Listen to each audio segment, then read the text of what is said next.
नमस्कार, मैं सक्षम द्विवेदी। मैं आज आपको अपने परिवार की सत्यता से अवगत कराना चाहता हूं। जो जहां पे दशकों से विवाद चल रहा है, दशकों से आत्महत्याओं का प्रयास होता हुआ है, लोग लापता हो गए हैं, किसी की मृत्यु हो गई है, तो मैं इसकी सत्यता आज उजागर करना चाहता हूं। मेरे पिता श्री चंद्रशील द्विवेदी बेहद गैर जिम्मेदार और लापरवाह व्यक्ति हैं। उन्होंने 2 विवाह कर रखा है। एक प्रथम उनका प्रेम विवाह मेरी माता श्रीमती रेखा सरस्वत से, जो कल्याणी देवी प्रयागराज की निवासिनी है। द्वितीय विवाह श्रीमती रेखा शुक्ला से, जो कि उरई के अड्डा मंदिर के पास रहती हैं, जालौन में।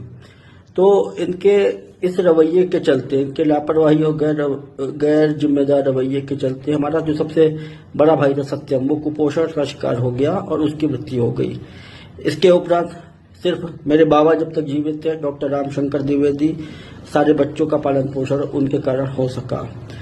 वर्तमान मेरे बाबा की मृत्यु के बाद से स्थितियां और बिगड़ती चली गई और मेरे पिताजी ने सारी जिम्मेदारियां त्याग कर सिर्फ अपनी विलासिता के जीवन जीना व्यतीत कर दिया।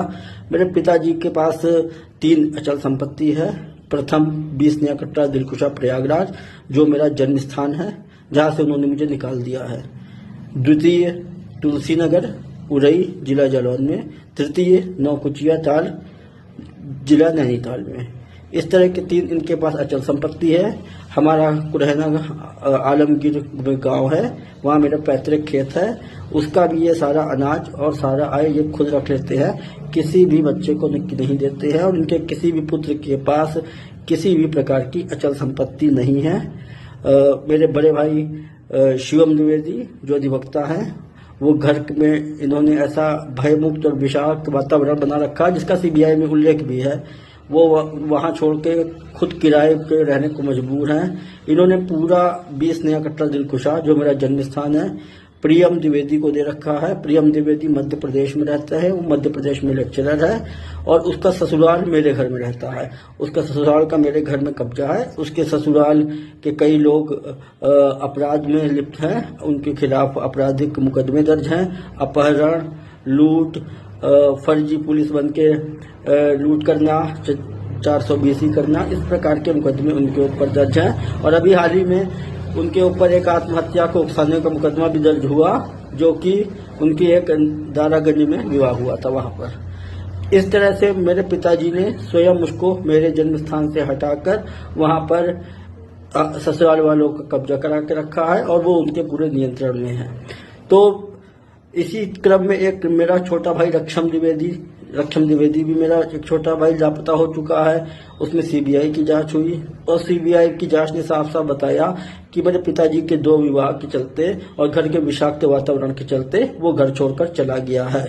और आज की स्थितियां घर की इतनी तनावपूर्ण है क्योंकि इन्होंने मुझको और मेरे छोटे भाई दक्षम को घर से निकाल दिया है। शिवम भाई घर से इलाहाबाद में रहकर भी, प्रयागराज में रहकर भी किराए पर रहने को मजबूर हैं।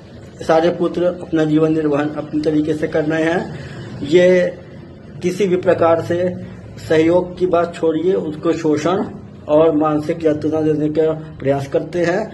मेरा स्वयं का डिप्रेशन में पीड़ित हूँ। मेरा डिप्रेशन का अभी इलाज चल रहा है और मैं काफी परेशान हूँ। मुझको लगता है कि ऐसी स्थिति में जब ये अपने सगे जनों को, अपनी दोनों पत्नियों, अपनी संतानों के प्रति सद्भावनापूर्ण व्यवहार नहीं करते और समान व्यवहार नहीं करते, तो ऐसे में कोई और भी अप्रिय घटना हो सकती है, क्योंकि बहुत सी अप्रिय घटनाएं हमारे घर में हो चुकी हैं। तो इसके पूरे के पूरे जिम्मेदार मेरे पिता श्री चंद्रशील द्विवेदी जी होंगे। ये मैं आपसे कहना चाहता हूँ। नमस्कार।